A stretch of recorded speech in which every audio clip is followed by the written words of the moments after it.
एक बुद्धिमान व्यक्ति कभी नहीं कहेगा कि वह बुद्धिमान है, इसलिए नहीं कि ऐसा कहने से उसकी बुद्धिमत्ता कम हो जाएगी, बल्कि इसलिए क्योंकि वह ऐसा कहने की व्यर्थता को देख पाता है। दोस्तों, गौतम बुद्ध के जीवन से जुड़ी एक छोटी सी कहानी जो बताएगी कि वास्तव में बुद्धिमान कौन है।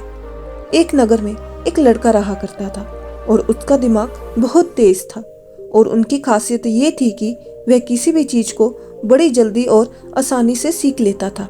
जहां अन्य लोगों को किसी काम को सीखने में महीने या वर्ष लगते थे, वहीं पर उस लड़के को उसी काम को सीखने में कुछ दिन लगते थे। उसकी ख्याति दूर दूर तक फैल गई थी और कहा जाने लगा था कि उस व्यक्ति के जितना बुद्धिमान कोई नहीं है। परंतु वह व्यक्ति तो जानता था कि वह भीतर से क्या है। हर व्यक्ति जानता है कि वह भीतर से क्या है, चाहे वो बाहर से कुछ भी दिखाए। वह व्यक्ति भी भीतर से तो परेशान था, परंतु वह अपने अहंकार से अपने परेशानियों को ढकना चाहता था। दोस्तों, ज्यादातर लोग ऐसे ही करते हैं और शो अप इसका नाम है। वह व्यक्ति अपनी प्रसिद्धि को बढ़ाने के लिए तरह तरह के काम सीख रहा था। वह चित्रकारी करना जानता था, वह मूर्ति बना सकता था और वह गीत गा सकता था और वो दुनिया जहान का हर वो काम सीख चुका था जो उसने अब तक देखे हुए थे। इसलिए उसे अपनी बुद्धिमत्ता पर अहंकार था, क्योंकि कोई भी साधारण व्यक्ति एक काम कर सकता है या दो काम कर सकता है या ज्यादा से ज्यादा 3 काम को कर सकता है, परंतु वह तो सैकड़ों काम को कर सकता था और बहुत अच्छे से कर सकता था। इसलिए उसे अपनी बुद्धिमत्ता पर अहंकार था। वह इस बात को अंदर ही अंदर मान चुका था कि उसके जितना बुद्धिमान इस दुनिया में कोई भी नहीं है। फिर एक दिन उसका सामना गौतम बुद्ध से होता है। उसे पहली बार एक ऐसा व्यक्ति दिखता है जिससे उसे ईर्ष्या होती है।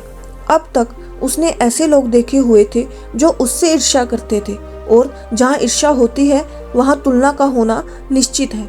वह व्यक्ति अपनी तुलना गौतम बुद्ध के साथ करना शुरू कर देता है। वह देखता है कि बुद्ध के पास तो एक भिक्षा का कटोरा है, लेकिन उसके पास धन की कोई भी कमी नहीं है। बुद्ध के वस्त्र तो साधारण से थे, परंतु उसके वस्त्र बहुत कीमती है। बुद्ध तो जमीन पर नंगे पैर चलते हैं, परंतु वह नंगे पैर नहीं चलता। इसी तरह से वो आदमी सैकड़ों चीजों से अपनी तुलना गौतम बुद्ध के साथ करने लगता है, परंतु हर तुलना के बाद भी वह पाता है कि उसकी ईर्ष्या बुद्ध के प्रति 1% भी कम नहीं होती है। वह व्यक्ति मन ही मन सोचता है कि मैं इस भिक्षु से अपनी तुलना क्यों कर रहा हूँ, जबकि मेरा जीवन इससे 100 गुना बेहतर है। लोग भी बुद्ध का सम्मान कर रहे हैं। आखिर इसके भीतर ऐसा क्या है जो मुझ में नहीं है और जिसके कारण मेरे भीतर इसके प्रति इतनी ईर्ष्या है। बहुत देर अपने मन में उलझे रहने के बाद वह व्यक्ति तय करता है कि वह बुद्ध के पास जाएगा, उनसे पूछेगा कि उनकी उपलब्धि क्या है।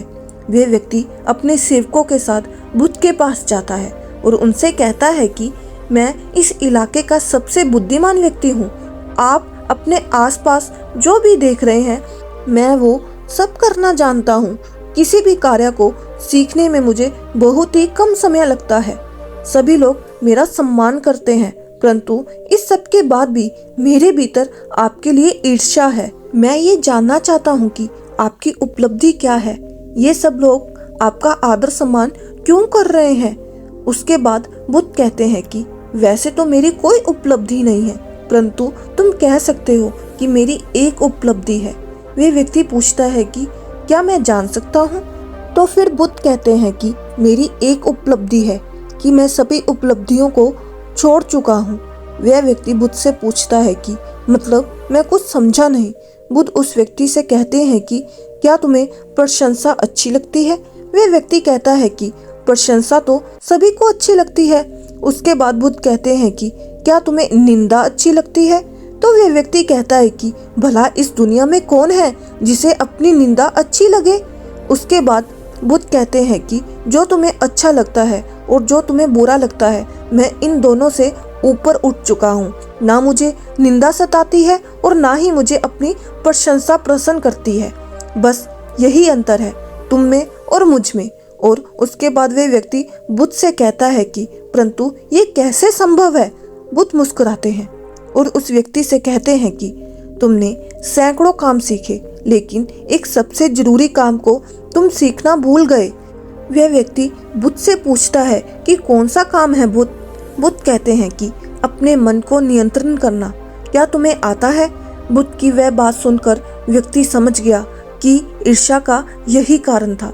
उसके बाद बुद्ध कहते हैं कि जिस व्यक्ति ने सारा जगत को जीत लिया लेकिन अपने मन को नहीं जीता, उसने कुछ भी नहीं जीता। और जिसने अपने मन को जीता परंतु अपना सब कुछ गवा दिया, फिर भी उसने सब कुछ जीत लिया।